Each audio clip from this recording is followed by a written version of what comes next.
आप किसकी इबादत करते हैं? मैं अल्लाह ताला की इबादत करता हूँ। आप अल्लाह ताला की इबादत क्यों करते हैं? इसलिए कि वही इबादत के लायक है।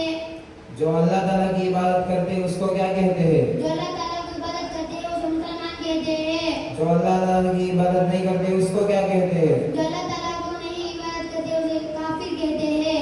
इस्लाम की बुनियाद कितनी चीजों पर है? इस्लाम की बुनियाद 5 चीजों पर रखी गई है। नंबर 1 ईमान यानी अल्लाह को एक मानना और हजरत मोहम्मद सल्लल्लाहु अलैहि वसल्लम को नबी और रसूल मानना। नंबर 2 नमाज कायम करना। नंबर 3 रोजा रखना।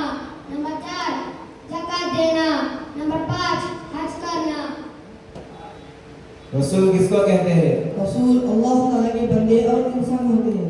अल्लाह ताला उन्हें अपने बंदों तक अहकाम पहुंचाने के लिए मुकर्रर फरमाए। वो सच बोलते हैं, कभी झूठ नहीं बोलते और गुनाह नहीं करते। नबी और रसूलों में फर्क क्या है? रसूल उस पैगंबरों कहते हैं जिसको नई शरीयत और नई किताब दी गई हो, और नबी हर पैगंबरों कहते हैं चाहे उसे नई शरीयत दी गई हो या ना दी गई हो। सबसे पहले पैगंबर कौन है? सबसे पहले पैगंबर हजरत आदम अलैहिस्सलाम है। सबसे आखिर पैगंबर कौन है? सबसे आखिर पैगंबर हजरत मोहम्मद सल्लल्लाहु अलैहि वसल्लम है। हजरत मोहम्मद सल्लल्लाहु अलैहि वसल्लम के बाद कोई पैगंबर आ सकता या नहीं? हजरत मोहम्मद सल्लल्लाहु अलैहि वसल्लम के बाद कोई पैगंबर नहीं आ सकता, क्योंकि पैगंबरी और नबूवत हजरत मोहम्मद सल्लल्लाहु अलैहि वसल्लम पर खत्म हो गई। आप सल्लल्लाहु अलैहि वसल्लम के बाद क़यामत तक कोई नबी नहीं आ सकता। आपके बाद जो शख्स पैगंबरी का दावा करे वो झूठा है। इस्लामिक महीने के नाम बोलो। इस्लामी महीनों के नाम मुहर्रम, सफर, रबीउल अव्वल, रबीउल आखिर, जमादुल ऊला, जमादुल क़ुरा, रजब, शाबान, शव्वाल, जुल्क़अदा, ज़ुल्हिज्जा।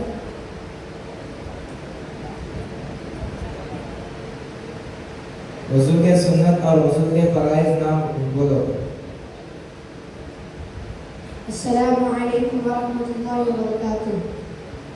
वज़ू के फ़राइज़ यानी वो बातें जिनके बगैर वज़ू होता ही नहीं, और वो चार है। नंबर 1 पेशानी के बालों से छुट्टी के नीचे तक और एक कान की लोग से दूसरे कान की लोग तक सारा चेहरा धोना। नंबर 2 दोनों हाथ कोहनियों समेत धोना। नंबर 3 चौथाई हिस्से का मसाह करना। नंबर 4 दोनों पैर घुटनों समेत धोना। वज़ू के फ़राइज़ यानी वो बातें जिनके बगैर वज़ू होता ही नहीं, और वो 3 हैं। नंबर 1 कुल्ली करना यानी गरगरा करना। नंबर 2 नाक के नरम हड्डी तक पानी को पहुंचाना। नंबर 3 पूरे बदन पर पानी बहाना इस तरह के उनके बराबर भी जगह रहे। अस्सलामु अलैकुम वरहमतुल्लाहि वबरकातुहू।